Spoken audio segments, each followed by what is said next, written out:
Bonjour, bonjour, j'espère que vous allez bien et que vous prenez soin de la seule personne qui va passer l'intégralité de sa vie à vos côtés, c'est-à-dire vous-même. Aujourd'hui, je vous propose de parler de la légalisation de la tierce qui, historiquement, dans notre histoire de flammes jumelles, est liée au profil runner.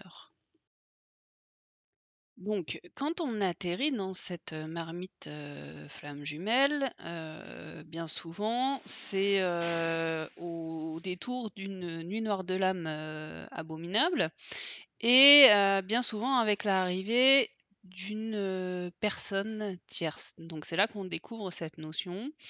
C'est une notion, qui inclut un troisième individu ou une, 3e entité. Ça peut être le travail, ça peut être la famille, ça peut être, une mère possessive, un père, ça peut être, voilà, ça peut être beaucoup de choses. C'est pas seulement, un individu avec lequel le runner a une, relation, amoureuse, ou toxique. Ça, c'est la vision qu'on a, de l'extérieur. Parce que justement, on nous inculque que, cette tierce personne est absolument abominable, toxique, néfaste, pour le runner et qu'elle fait partie du fameux contrat dont personne ne connaît ni les tenants, ni les aboutissants. Donc, je vous propose de faire un petit zoom sur plusieurs cas de figure. Donc on peut avoir un runner qui est déjà soit marié, soit, en couple.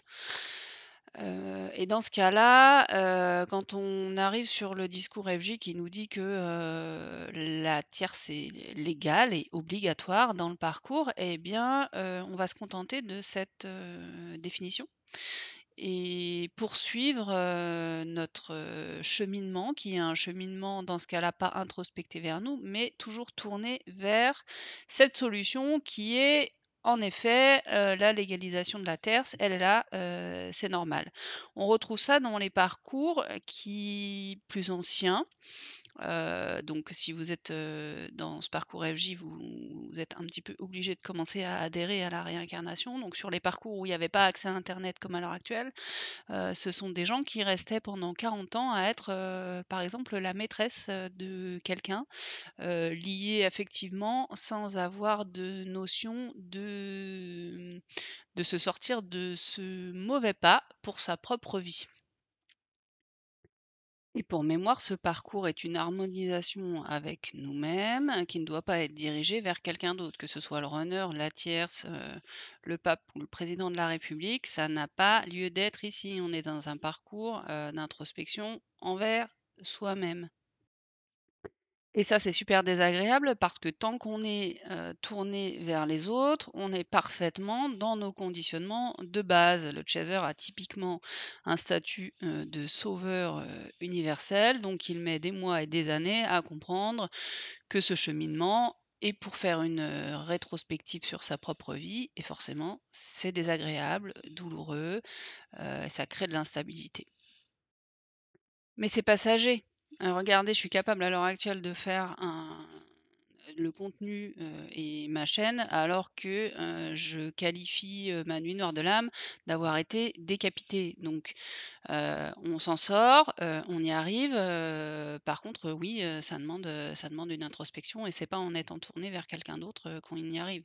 On peut chercher des outils, on peut se faire accompagner par des personnes, bienveillantes, on peut faire plein de choses, mais ce sont juste des outils pour nous introspecter nous-mêmes. Et ce que je dis tout le temps également, c'est que c'est absolument, légitime et humain quand on va extrêmement mal de se tourner vers des solutions qui nous apportent de la facilité. Mais ça dure qu'un temps puisque on comprend que c'est pas là qu'est la porte de sortie.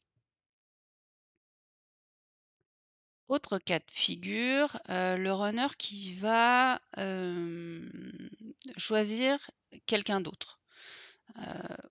Voilà, il vous a rencontré, il pouvait être marié ou en couple à ce moment-là, un laps de temps se passe et puis il décide de se mettre en couple avec quelqu'un d'autre, toujours avec la nécessité de vous garder, sous le coude. Et dans ce cas de figure particulier, là aussi, on est bercé par les chants doux de la marmite, FJ, qui nous dit que en fait, il va aller choisir quelqu'un d'autre parce que nous, il nous aime beaucoup trop. Parce que, il va se servir de cette carapace avec cette autre personne ou retourner avec une ex ou un ex, parce qu'il n'est pas capable d'assumer, ses sentiments et en parallèle, il vous garde en contact, à disposition, en cas de besoin, quitte à vous faire basculer dans la case, amitié ou dans la case uniquement, sexuelle ou dans la case, c'est trop difficile de pas avoir de contact avec toi et de rester comme ça en contact avec cette personne qui a choisi quelqu'un d'autre. Et là, on se retrouve avec toutes les justifications, de la légalisation de la tierce, où on se dit: «Bah, oui, mais c'est parce qu'en fait, il nous aime, tellement qu'il choisit quelqu'un d'autre». Alors je répète, il nous aime tellement qu'il choisit quelqu'un d'autre. Ou dans des cas assez, prestigieux, on peut même s'entendre dire qu'on aime 2 personnes.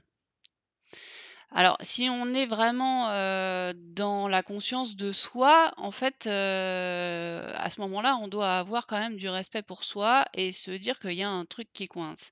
Et c'est là où c'est intéressant de regarder fondamentalement le discours flamme jumelle qui vous dit quand même que c'est une introspection avec vous-même. Si on en est au stade de devoir croire que l'amour que nous donne ce runner est tellement colossal qu'il est obligé de le fuir, on peut avoir cette notion de le croire, mais par contre, ça nous renvoie en effet miroir qu'il faut qu'on ait un amour pour soi-même, pour quitter le jeu, pour être dans ce respect de nous-mêmes, de respect de valeurs, de respect de, notre propre vie et du temps que l'on a à consacrer à quelqu'un qui ne veut pas nous en consacrer. Renoncer à quelqu'un qui ne nous donne rien, c'est renoncer à rien. Heu, c'est dur à entendre, c'est surtout dur à entendre pour notre propre cœur, à nous et la relation de flamme jumelle, c'est la pire relation que l'on puisse vivre, dans cette vie. Pourquoi? Pas à cause du runner, à cause de ce qu'il déclenche en nous et que l'on doit soigner, guérir, apaiser. C'est un chemin de guérison, c'est pas un chemin d'humiliation, de mépris, de flagellation. Enfin, tant qu'on reste là-dedans, c'est un chemin d'humiliation, de mépris et de flagellation. Mais, c'est crescendo, c'est-à-dire que les chasers qui sont quand même équipés, d'une force d'action, assez impressionnante, plus on leur met des contraintes et plus ils vont lutter contre les contraintes. Sauf qu'il va y arriver un moment où on est obligé de s'arrêter. C'est la fameuse, nuit noire de l'âme qui se déclenche en fonction, de la force, heu, dont vous avez été capable de faire preuve, jusque-là dans votre vie. Et là, on va avoir un troisième cas de figure où le runner, choisit de ne pas vous avoir dans votre quotidien ou choisit, son travail ou choisit, autre chose. Donc là, en effet, on est, rejeté de sa vie. Et c'est pour ça qu'il est intéressant d'aller voir avec tous ces cas de figure, là où ça vient taper en fait, en se désolidarisant de l'identité de cette personne que l'on aime, plus que tout et en arrêtant de croire qu'elle est la seule issue de notre bonheur à nous-mêmes. Parce que tant qu'on n'a pas été dératisé ce qu'il y avait à nettoyer, et qui nous fait souffrir en fait, eh bien, rien ne se produit.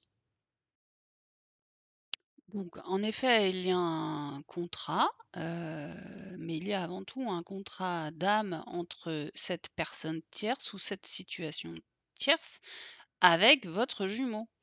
Vous, vous faites partie des petites lignes annexes avec d'autres trucs à vivre. Mais lui, le contrat d'âme qui le lie à cette personne ou à cette situation, il a des choses à régler, lui-même. C'est pour ça qu'à ce moment-là, on ne peut, rien faire sur ses décisions ou autres. Nous n'avons ni les tenants, ni les aboutissants de ce contrat, puisqu'on n'en fait pas on en fait partie, dans ces fameux petits annexes, dont on ne se souvient pas plus, cela dit en passant. Et la légalisation de cette tierce, de tout ce discours, qui induit une attente, c'est une attente latente, c'est une attente stérile, qui revient à attendre un bus qui va là où on ne va pas. Puisque la partie du contrat d'âme qu'il a à régler avec, cette personne, eh bien, c'est la partie du contrat d'âme qu'il a à régler avec, cette personne ou cette situation. Et si on arrive à prendre un peu de recul là-dessus et qu'on regarde les choses avec distance, eh bien, en effet, on arrive à voir que les situations ne se débloquent pas parce que, le runner doit faire face à ses plus grandes peurs et la peur, primordiale, c'est une peur de se responsabiliser. Donc forcément, les situations sont stagnantes à l'infini. Et tant qu'on n'a pas acquéri une stabilité émotionnelle qui nous permet de pouvoir acter envers nous-mêmes avec du respect et avec de l'amour pour nous-mêmes, on n'arrive pas à choisir notre propre destination. Et plutôt qu'acheter un billet pour nulle part, soyez libre de votre propre destination. Parce qu'en vrai, nulle part, c'est super loin, c'est super cher et c'est super moche. Rater le bus pour un lieu où on ne va pas, c'est plutôt salvateur. Cette relation de flamme jumelle est avant tout un échange énergétique avec des équilibrages à faire, à réaliser, à comprendre et à équilibrer. Donc envoyer de l'énergie positive et de l'amour en 5D à quelqu'un qui est déjà gavé d'amour avec une autre personne qu'il a choisie, et en plus se renchérir sur de l'énergie, eh bien ça vous, heu, déstructure vous-même. Ça vous empêche vous-même d'avancer puisque du coup tout l'amour et toute l'énergie que vous donnez, vous l'envoyez à quelqu'un d'autre. Alors c'est votre âme, on est d'accord, mais si vous vous nourrissez vous-même, vous nourrissez votre âme et donc les 2 en même temps. Sauf que si vous nourrissez l'âme de quelqu'un d'autre qui lui-même est déjà dans une situation confortable, qui certes au demeurant de l'extérieur peut ne pas vous paraître confortable, mais qui pour lui, dans sa situation, dans ses compréhensions et dans son expérience, elle est confortable pour lui à ce moment-là. Si vous renchérissez en lui renvoyant de l'amour, heu à outrance, vous privez du propre amour, pour vous-même et c'est un apprentissage. Je ne suis pas du tout en train de dire qu'il faut arrêter d'aimer, son runner, cette personne qu'on aime le plus au monde, ce n'est pas possible. Mais par contre, il ne faut pas se tromper de destinataire et c'est en se trompant de destinataire qu'on se trompe de destination et qu'on atterrit nulle part. Je vous rappelle que nulle part, c'est super chiant, super nul et super moche. Donc prenez le temps de choisir votre petite destination de vie qui sera une grande destination, une belle destination parce que ce sera votre choix. Sur ce, je vous embrasse et je vous dis à très bientôt.